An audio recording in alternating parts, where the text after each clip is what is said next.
What's up, guys? Welcome back to another episode of Modern Goonies Cinema, where we analyze and review movies and TV. I'm your host, Trevor. So it's just going to be a quick one for you today. I was originally calling these a quick take, but then I realized that's what Wisecrack calls theirs, and I already unintentionally ripped them off enough as it is. So welcome to this Quicksight episode, and today I'm going to be talking about the 6th season of Black Mirror. Major spoilers ahead for every episode in this season. Yeah, so I'm just going to get right to the point. This season was not great at its best, and what the fuck was that at its worst? This season marks a major tone and content shift for the series as a whole, and that is very unfortunate. Black Mirror was kind of already on the decline, which was marked by the last season, where maybe one of the episodes was alright, and that pattern only continues for this season. Each of the previous seasons of Black Mirror have had at least one episode that is just an absolute banger, but that hasn't really been the case for these last two seasons. So I'm going to briefly talk about each of the 5 episodes from this season and tell you what I liked and what I didn't. Joan is Awful. So Joan is Awful started out pretty damn strong and with a really good premise. A woman realizes that her life is being used as material for a Netflix-like platform where a TV show is created using the AI likeness of major celebrities who act out the events of Joan's previous day for the entire world to see, private moments and all. The beginning of it had me on the edge of my seat. I was dying to know what was going on and how this was even possible. But the tone quickly shifted to being more zany and comical, which was much to my disappointment. Salma Hayek is in this episode, and while I like her as an actress, she is just not good in this episode. Her acting comes across as a mid-thousands straight-to-DVD rom-com, and it makes it very hard to take this episode seriously at all. Also, when the main character shows up to a church in a cheerleading outfit and promptly shits on the floor just to get Salma Hayek's attention, you know you're probably not getting top-tier content. It tries to save itself at the end by throwing in a twist about how the Joan we've been following actually isn't the original, and how we're really in the first level of an AI system that's continually generating content by using the Joan before it as a basis for events. But this reveal is kind of unnecessary, and just as we learn about it, Joan destroys the entire device, which pulls the plug on the whole thing. And the episode really overstays its welcome by holding our hand through the happy ending that it's trying to set up, showing us all these different scenes of Joan coming to terms with all of her issues, rather than just ending at the destruction of the device, which would have had a much higher impact. Again,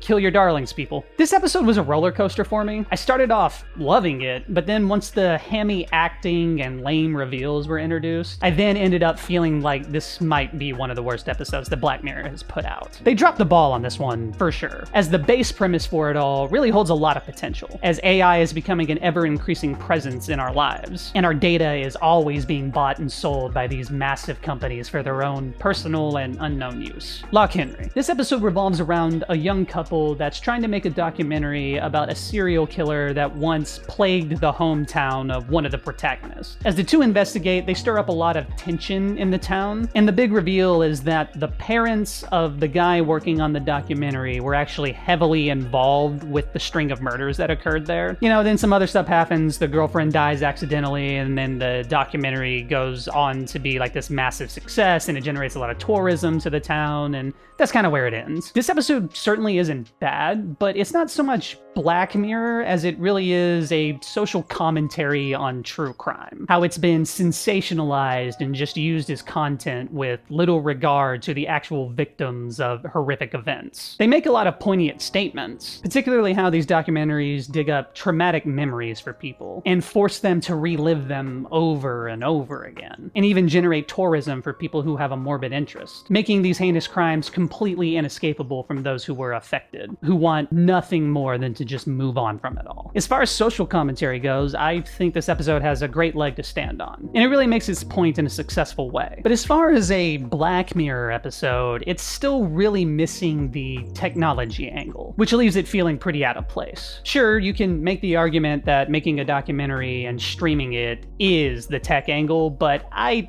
think you would really be stretching it on that one. So overall, not bad. It's a good story, it's got good points, but it is lacking a little bit of flair, and isn't exactly the most memorable episode. And the distinct lack of a Black Mirror tone really leaves the whole thing feeling underwhelming as a whole. Beyond the Sea. This episode, to me, is the most Black Mirror of the entire season. It's got that ominous Black Mirror vibe to it, and you can really feel it from the very first shot. The premise here is that there are two astronauts that are tasked with manning and maintaining some kind of space station, but they have the ability to transfer their consciousness to a highly realistic and mechanical replica back home on Earth, so that the two are still able to live their lives normally with their families. Shortly in, the family of one of the astronauts is murdered by this Manson-like cult who despise replicas. They also destroy this man's replica, so there's no way for him to return back home to Earth, leaving him stranded in space. The second this happens, you can see the writing on the wall of where this story is gonna go. This guy is clearly gonna use Aaron Paul's replica and is gonna get attached to his family and his life. But the predictability isn't really a negative in my eyes. I mean, it's Black Mirror. You know shit is gonna go wrong with whatever tech is being introduced. I actually like this one a lot, and I really like the feel of it, but it does seem to be suffering from an identity crisis. Its ending and its social statement are really missing some key elements that make me wish the story would have stuck with its predictable nature all the way through, rather than try and subvert my expectations in a watered-down way. For instance, instead of having the wife fully fall in love with this man that's using her husband's body, the story takes a bit of a turn into trying to make a statement on toxic masculinity. Both of these men seem to value this woman solely because they are in possession of her, or because of the value that she adds to their lives, rather than genuinely caring about her and her needs or respecting her as an autonomous individual. Sure, there's a lot to work with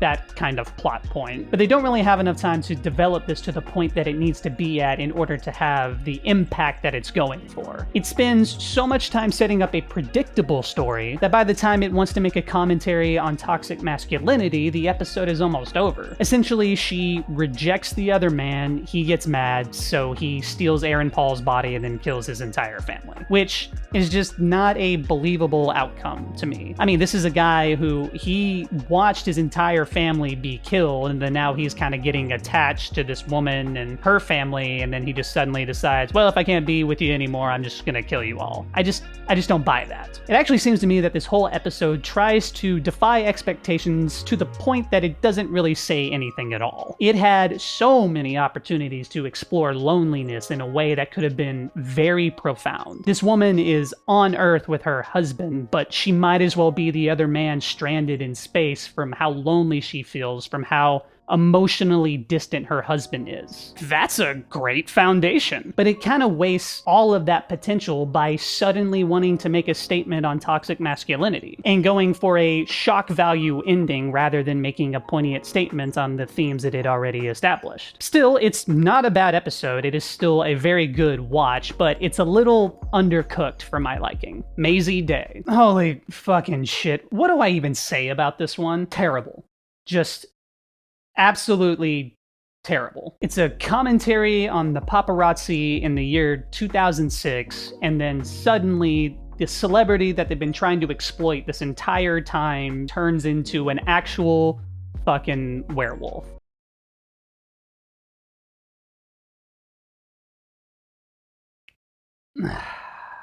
It spends the entire time, which is like an hour, however fucking long it is, explaining just how exploitative the paparazzi is, and then in the last 5 minutes, it turns into a monster movie. And I don't even care about the metaphor that it was trying to go for.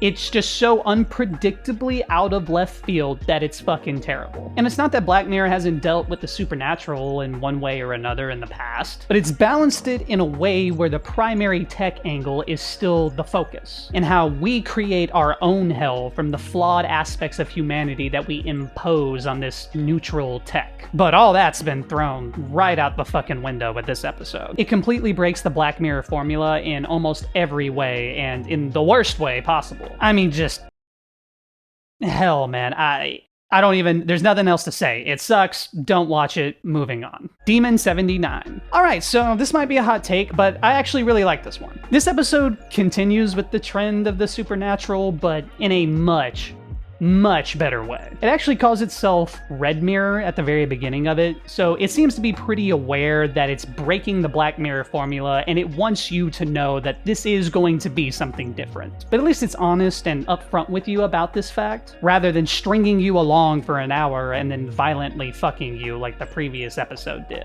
So the premise for this one is that a mild-mannered retail worker is visited by a demon who tells her that she must kill 3 people in 3 days or a nuclear war will destroy the world. This one is definitely a dark comedy, and I had a lot of fun watching it. The chemistry between the demon and the unassuming woman is really on point, and their dynamic is actually pretty hilarious. And it's still got its dark and fucked up moments. Like, the actual kills themselves are pretty brutal to watch. And it was kind of tough to watch the part where she has to kill an innocent man just because he's in the wrong place at the wrong time. But it also balances its comedy really well. It seems to know when and when not to make its quips. I really only have a few complaints with this episode, and it's kind of just me being picky, to be honest with you. The first one being that there doesn't really seem to be an overall message to the story. There are a lot of themes of racism that are kind of tangled into the narrative, but it's never used in a way that makes any kind of explicit statement on it. The whole thing is really more of a story about a meek woman taking power into her own hands and becoming confident in the face of a potential ensuing apocalypse, which solely for the sake of story is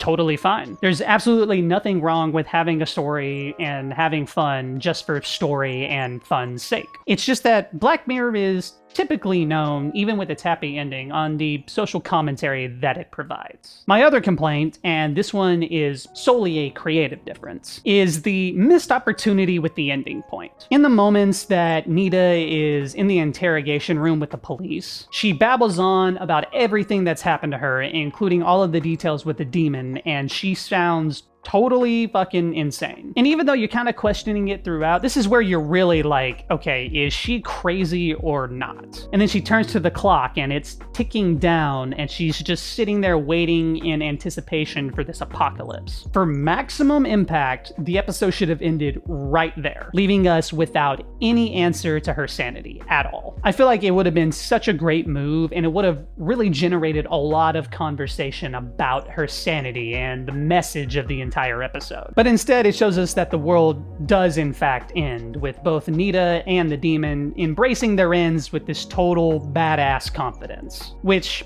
actually makes it a little more difficult to figure out what message, if any, there was for this episode. And the only one I can possibly glean from this, and I am admittedly stretching here, is that if you're trying to fight a broken system, you're not going to be able to save the world, and the best alternative is actually just to let it all burn. I have no idea. It's still not a bad ending, but god damn, I just really wanted it to end without an explicit answer. Overall, as its own thing, and if you completely separated it from Black Mirror itself, this episode has a lot to offer, and I had a lot of fun. It's a good story, it's just not a Black Mirror story. So if you tuned in and that's what you wanted, that's what you were expecting, then I totally understand if you come away not liking it. And I fully admit that it really doesn't belong in this series. But if you're able to separate the two, then I think you'll have a good time. So in conclusion, Black Mirror is really starting to take a shift away from its traditional formula, and kind of for the worst. With Demon 79, I think it's clearly capable of telling good stories in this Red Mirror format, but